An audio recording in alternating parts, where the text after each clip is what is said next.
उद्या 11 जुलै शनिवार आणि उद्या आहे भागवत एकादशी।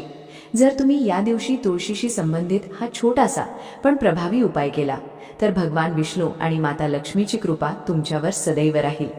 या उपायासाठी फार काही मोठी तयारीही लागत नाही, फक्त शेवटपर्यंत हा व्हिडिओ नक्की पहा, कारण पुढे मी हा उपाय नेमका कसा करायचा, कोणत्या वेळी करायचा आणि कोणत्या गोष्टींची काळजी घ्यायची हे सविस्तर सांगणार आहे।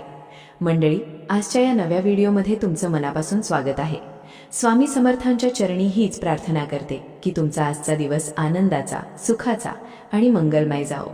भगवान विष्णूंना समर्पित असलेल्या या पवित्र एकादशीचं आपल्या धर्मात विशेष महत्त्व सांगितलं गेलं आहे। असं म्हटलं जातं की या दिवशी श्रद्धेने व्रत केल्यास 1.25 लाख ब्राह्मणांना भोजन घातलं इतकं पुण्य प्राप्त होतं। म्हणूनच अनेक भक्त या दिवशी उपवास करून भगवान विष्णूंची भक्तिभावाने पूजा करून त्यांची विशेष कृपा प्राप्त करतात। त्यामुळे घरात सुख, समाधान आणि समृद्धी वाढण्यास मदत होते। एकादशीच्या दिवशी भगवान विष्णूंच्या पूजेसोबत तुळशीची पूजा देखील अत्यंत महत्त्वाची मानली जाते, कारण विष्णूंना तुळस अतिशय प्रिय आहे। त्यामुळे जर तुम्ही एकादशीचं व्रत करत असाल तर तुळशीची पूजा नक्की केली पाहिजे।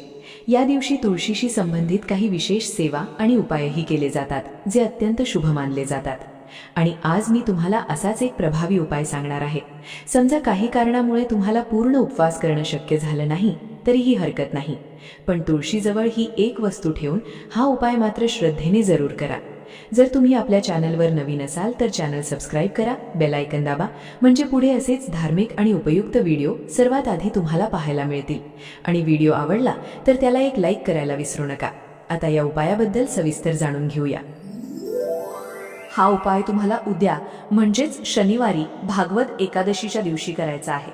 सकाळी किंवा संध्याकाळी या दोन्ही वेळांपैकी तुम्हाला ज्यावेळी सोयीचं असेल त्यावेळी हा उपाय करू शकता। शक्य असेल तर सकाळी 9:30 वाजण्यापूर्वी हा उपाय पूर्ण करा, आणि जर सकाळी काही कारणामुळे जमलं नाही तर संध्याकाळी दिवे लावण्याच्या वेळेत म्हणजे साधारण 6 वाजल्यापासून 9:30 वाजेपर्यंत हा उपाय करायला हरकत नाही। यामागचं कारणही महत्त्वाचं आहे। सकाळची आणि संध्याकाळची ही वेळ आपल्या घरात माता लक्ष्मीच्या आगमनाची वेळ मानली जाते। त्याचप्रमाणे तुळशीला देखील साक्षात लक्ष्मीचं रूप मानलं गेलं आहे, म्हणून हा उपाय याच शुभ वेळेत करायचा। मात्र दुपारी 10-11 किंवा इतर कोणत्याही वेळी हा उपाय करू नका। पुढे सांगणार असलेला उपाय दिसायला अगदी साधा असला तरी श्रद्धेने केला तर तो अत्यंत प्रभावी मानला जातो। त्यामुळे प्रत्येक टप्पा लक्षपूर्वक ऐका, म्हणजे कोणतीही चूक होणार नाही। आपल्या हिंदू धर्मात तुळशीला अत्यंत पवित्र आणि पूजनीय स्थान दिलं आहे। तुळस ही सात्विकता, सुख, समृद्धी आणि उत्तम आरोग्याचं प्रतीक मानली जाते। भगवान विष्णू आणि श्रीकृष्णांना तुळस विशेष प्रिय असल्यामुळे देवाला नैवेद्य दाखवताना किंवा जल अर्पण करताना तुळशीचं पान अर्पण करणं शुभ मानलं जातं। असंही सांगितलं जातं की तुळशीशिवाय श्रीहरींची पूजा पूर्ण होत नाही, आणि एकादशी ही स्वतः भगवान विष्णूंना समर्पित तिथी असल्यामुळे या दिवशी तुळशीशी संबंधित सेवा आणि उपाय केल्यास त्याचं विशेष महत्त्व असतं। म्हणूनच आज मी सांगत असलेला उपाय अनेक भक्त श्रद्धेने करतात। ज्या घरात तुळशीचं रोप असतं त्या घरात सकारात्मक वातावरण टिकून राहतं आणि वास्तुदोषही कमी होण्यास मदत होते, असं ज्योतिषशास्त्रात सांगितलं आहे। रोज सकाळी आणि संध्याकाळी तुळशीजवळ दिवा लावण्याने घरातील नकारात्मकता दूर होते, आणि एकादशीच्या दिवशी तुळशीला काही विशेष वस्तू अर्पण केल्याने भगवान विष्णू आणि माता लक्ष्मीची कृपा प्राप्त होते, अशी श्रद्धा आहे। जर तुमच्या घरात वारंवार आर्थिक अडचणी निर्माण होत असतील, खूप मेहनत करूनही अपेक्षेप्रमाणे यश मिळत नसेल, पैसा हातात टिकत नसेल किंवा कमाई वाढत नसल्याचं तुम्हाला जाणवत असेल तर हा उपाय श्रद्धेने जरूर करून पहा। धनप्राप्ती आणि लक्ष्मी कृपेसाठी हा उपाय अत्यंत प्रभावी मानला जातो।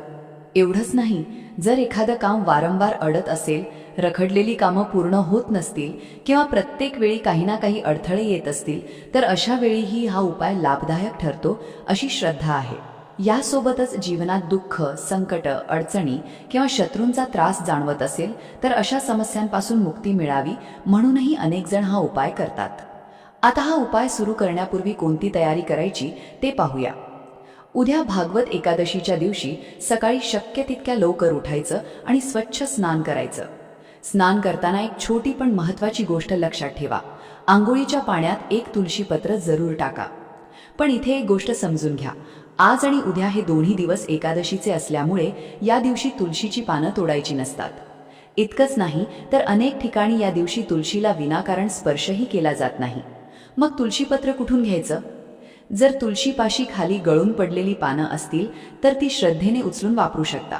आणि तशी पानं उपलब्ध नसतील तर जिथे पूजेचं साहित्य मिळतं तिथे तुळशीच्या मंजिऱ्या किंवा वाळवलेली तुळशीपत्र सहज मिळतात. त्यांचा वापरही तुम्ही करू शकता. असं मानलं जातं की तुळशीपत्र टाकून स्नान केल्याने भगवान विष्णू आणि माता लक्ष्मीचा आशीर्वाद प्राप्त होतो. म्हणून ही छोटीशी गोष्टही आवर्जून करा. स्नान झाल्यानंतर देवघरात भगवान विष्णूंची किंवा बाळकृष्णांची मूर्ती असेल तर त्यांना अभिषेक करा. यासाठी गाईचं कच्चं दूध घ्या आणि त्यामध्ये तुळशीच्या मंजिऱ्या किंवा तुळशीपत्र मिसळून ते दूध भगवान विष्णूंना अर्पण करा. भागवत एकादशीच्या दिवशी असा अभिषेक केल्याने आर्थिक स्थितीत सुधारणा व्हावी अशी धार्मिक मान्यता आहे. त्यामुळे शक्य असेल तर ही सेवा नक्की करा. त्यानंतर भगवान विष्णूंना पिवळी फुलं, तुळशीपत्र अर्पण करा. धूप, दीप आणि अगरबत्ती दाखवून घरात भक्तिमय आणि प्रसन्न वातावरण निर्माण करा. यानंतर श्रद्धेने ओम नमो भगवते वासुदेवाय नमः या मंत्राचा 108 वेळा जप करायचा आहे. हा जप पूर्ण झाल्यावर लगेचही पुढचा उपाय करू शकता किंवा तुमच्या सोयीनुसार संध्याकाळी दिवे लावण्याच्या वेळेतही हा उपाय केला तरी चालेल. आता या उपायाचा सर्वात महत्त्वाचा टप्पा पाहूया. सर्वप्रथम थोडीशी गव्हाची कणिक घ्या. कणिक मळताना त्यामध्ये थोडंसं तूप आणि चिमूटभर हळद मिसळा. त्यानंतर त्या कणकेचे 11 छोटे दिवे तयार करायचे आहेत. हे दिवे बनवताना घाई करू नका. पूर्ण श्रद्धेने आणि भक्तिभावाने ते तयार करा. आता हे सर्व दिवे एका ताटात ठेवा आणि प्रत्येक दिव्यात शुद्ध गाईचं तूप घाला. त्यानंतर त्यामध्ये दुहेरी लांब कापसाची वात ठेवायची आहे. वात तयार करताना तिला हळद आणि कुंकू लावून लाल पिवळं स्वरूप दिलं तर उत्तम. आणि जर तुमच्याकडे कलाव्याच्या धाग्याची वात असेल तर ती वापरली तरी चालेल. अन्यथा साधी कापसाची वात घेऊन तिला हळद कुंकू लावून वापरू शकता. सगळे दिवे तयार झाल्यावर ते श्रद्धेने प्रज्वलित करा. आता हे पेटलेले 11 दिवे काळजीपूर्वक तुळशीपाशी घेऊन जायचे आहेत. तुळशीसमोर पोहोचल्यानंतर सर्वप्रथम हळदीने एक स्वस्तिक काढा. त्यानंतर त्या स्वस्तिकासमोर हे 11 दिवे व्यवस्थित लावायचे आहेत. दिवे लावल्यानंतर त्या दिव्यांना हळद कुंकू वाहा. त्याचप्रमाणे तुळशीलाही हळद कुंकू अर्पण करा. यानंतर तिथेच शांतपणे बसून तुळशी मातेची कथा वाचा. जर तुमच्याकडे पुस्तक नसेल तर गुगलवर शोधूनही ती कथा वाचू शकता. तुळशी मातेची कथा पूर्ण झाल्यानंतर एक वेळ विष्णू सहस्त्रनामाचं पठण करा. शक्य तितक्या एकाग्रतेने आणि भक्तिभावाने हे पठण करण्याचा प्रयत्न करा. त्यानंतर दोन्ही हात जोडून भगवान विष्णू आणि तुळशी मातेसमोर तुमची मनातील इच्छा, प्रार्थना आणि मनोकामना व्यक्त करा. आता तुळशीला स्पर्श न करता 11 प्रदक्षिणा घालायच्या आहेत. प्रदक्षिणा घालताना सतत ओम नमो भगवते वासुदेवाय नमः या मंत्राचा जप करत रहा. असं श्रद्धेने केल्याने करिअरमधील अडथळे दूर व्हावेत, जीवनातील संकट कमी व्हावीत आणि मनातील इच्छा पूर्ण व्हाव्यात अशी श्रद्धा व्यक्त केली जाते.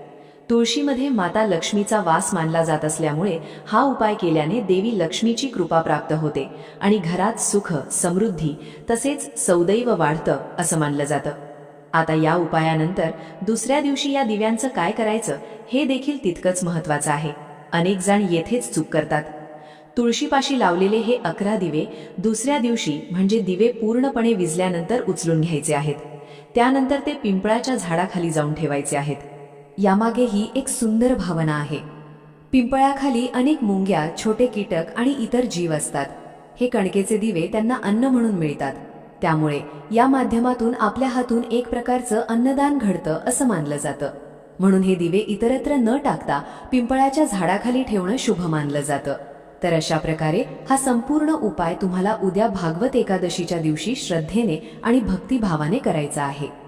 खरं पाहिलं तर कोणताही उपाय फक्त करण्यासाठी केला तर त्याचं महत्त्व कमी होतं. पण तोच उपाय मनापासून पूर्ण विश्वासाने आणि भक्तिभावाने केला तर त्याचं फळही तितक्याच श्रद्धेने मिळतं अशी धार्मिक मान्यता आहे. आपण आपल्या आयुष्यातील अडचणी दूर करण्यासाठी अनेक ठिकाणी जातो, वेगवेगळे मार्ग शोधत असतो. पण काही वेळा आपल्या घरात राहून योग्य तिथीला आणि योग्य श्रद्धेने केलेले छोटे छोटे धार्मिक उपायही अत्यंत लाभदायक ठरतात. म्हणून या भागवत एकादशीला हा उपाय तुम्ही नक्की करून पहा. मित्रांनो, आजची ही माहिती तुम्हाला उपयुक्त वाटली असेल तर व्हिडिओला एक लाईक जरूर करा. तुमच्या कुटुंबातील, नातेवाईकांमधील आणि मित्रपरिवारातील जास्तीत जास्त लोकांपर्यंत हा व्हिडिओ शेअर करा, म्हणजे त्यांनाही या उपायाची माहिती मिळेल. आणि तुम्ही हा उपाय करणार असाल तर कमेंटमध्ये ओम नमो भगवते वासुदेवाय नमः किंवा श्री स्वामी समर्थ नक्की लिहा. तुमच्या सर्वांच्या मनोकामना पूर्ण व्हाव्यात अशी मी स्वामींच्या चरणी मनापासून प्रार्थना करते. चॅनलवर नवीन असाल तर सबस्क्राईब करून बेल आयकन दाबायला विसरू नका. अशाच भक्तिमय, उपयुक्त आणि माहितीपूर्ण व्हिडिओंसह आपण पुन्हा भेटू. श्री स्वामी समर्थ.